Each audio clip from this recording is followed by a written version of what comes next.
Queridos alumnos, tengan ustedes un buen día. Prosiguiendo con las clases virtuales del área curricular de matemática, subárea aritmética. Nuestra sesión de hoy lleva por título Operaciones con números fraccionarios 2. Ya en la sesión anterior habíamos trabajado operaciones con números fraccionarios 1.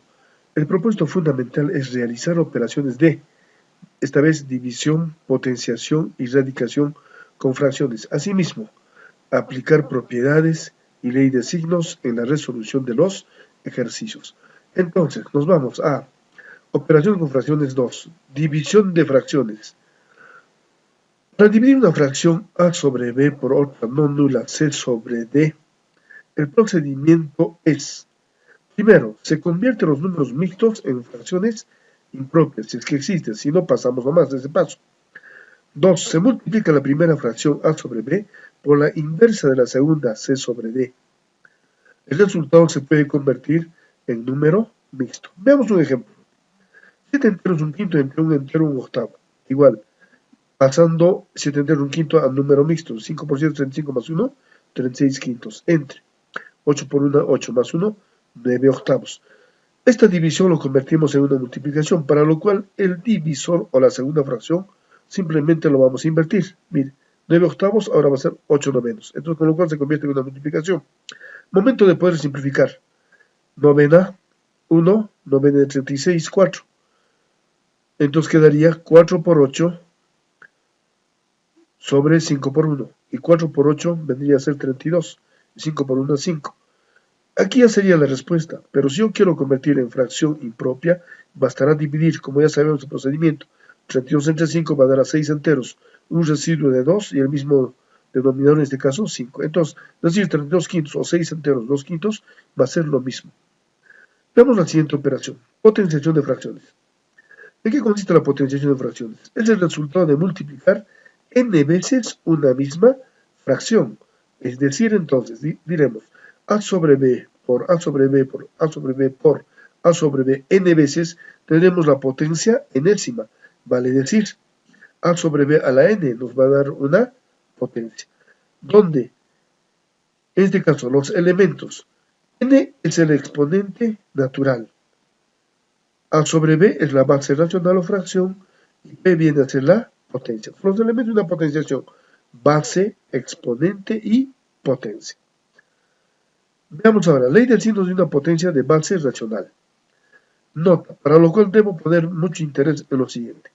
Si la base es positiva y el exponente par o impar, la potencia es positiva. Entonces, en forma abreviada diremos, con un ejemplo, más 2 tercios al cubo es igual, miren, base positiva, exponente impar, el resultado va a ser positiva, 2 al cubo es 8 y 3 al cubo es 27. O ese mismo número, esa misma base, más 2 tercios, elevado al exponente 4. En este caso, el exponente dice par o impar, ¿verdad? Potencia positiva, 2 a la cuarta 16 y 3 a la cuarta 81. Vamos con la segunda ley. Base negativa, exponente impar, potencia positiva. Veamos con un ejemplo. Base negativa, menos 2 tercios, exponente par, en este caso 2. Entonces, la potencia va a ser positiva. Además, por ley de decir menos por menos, va a dar más. 2 al cuadrado es 4 y 3 al cuadrado es 9. Respuesta, 4 novenos. La tercera ley, base negativa, exponente impar, potencia negativa. Entonces diremos, como ejemplo, menos 2 tercios elevado al cubo será igual. Miren, la base negativa, el exponente impar, entonces la potencia es negativa. 2 al cubo es 8 y 3 al cubo es 27. Como verán, es el único caso, esta tercera ley, el único caso en que una potenciación va a ser negativa. ¿Cuándo entonces? Cuando la base es negativa y el exponente es impar. En el resto de los casos, la potencia siempre va a ser positiva. Veamos la siguiente propiedad de la potenciación, que es muy importante conocerlas. La primera, producto de potencias de base igual. ¿Qué significa eso? Cuando yo multiplico potencias de base igual, se pone la misma base y se suman los exponentes. Mira, potencias de base igual. Exponentes, sumamos simplemente n más n. Cociente de potencias de base igual. Cuando es un cociente de potencia de base igual a sobre b a la m entre a sobre b a la n, simplemente ponemos la misma base y restamos los exponentes. Mira, restamos. En una multiplicación se sumaba, ahora en una división se resta. Veamos la siguiente propiedad. Potencia de un producto. Cuando tengamos a sobre b por c sobre todo a la n, este exponente afecta a cada factor, o sea, sería a sobre b a la n por c sobre d a la n, o sea, en forma independiente. La cuarta propiedad, potencia de potencia. Cuando tengamos a sobre b a la m y todo eso a la n, simplemente ponemos la misma base y multiplicamos los exponentes. Cuatro propiedades de la potenciación muy importantes que tú debes conocer. Recuerda, cuando es una multiplicación, los exponentes se suman. Cuando es una división, los exponentes se restan. Cuando es el producto o la potencia de un producto, ese exponente afecta a cada factor. Y cuando es potencia de potencia, los exponentes se multiplican. Veamos la siguiente operación. Radicación de fracciones. ¿En qué consiste la radicación de fracciones? Es la operación que permite el cálculo de la base a sobre b, conocidos p y n de la potenciación. En otras palabras, la radicación viene a ser la operación inversa de la potenciación. Es decir, veamos aquí, raíz enésima de p es igual a a sobre b. Entonces, esta raíz a sobre b elevado a este índice n nos va a daros la potencia. En otras palabras, miren, elementos de la potenciación, ¿quién era? Base, exponente y potencia. Ahora, elementos de la radicación, n vendría a ser ya no exponente, sino índice. P cantidad subradical y a sobre b viene a ser la raíz. ¿Dónde entonces? En aquí especificamos. P es el radicando o cantidad subradical. N es el índice, que tiene que ser un número mayor o igual que 2. A sobre b es la raíz. Finalmente, este signo se conoce signo radical o simplemente operador radical. De igual forma que en la potenciación vamos a ver la ley de signos de la radicación, el conjunto de los números racionales, para lo cual, importantísimo recordar lo siguiente, 1i.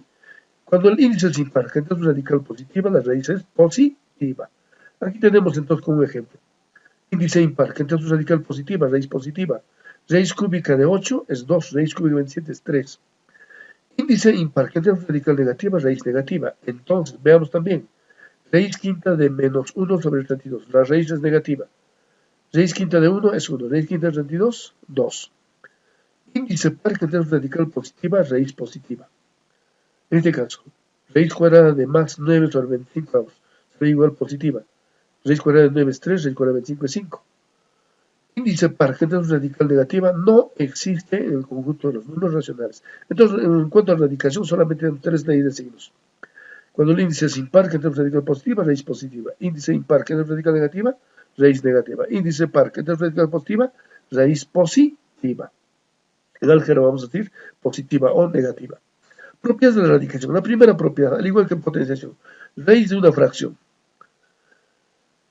El índice afecta a cada uno de los términos, o sea, tanto al numerador como al denominador. Entonces, raíz enésima de a sobre b es igual a raíz enésima de a sobre raíz enésima de b. La segunda propiedad, exponente fraccionario.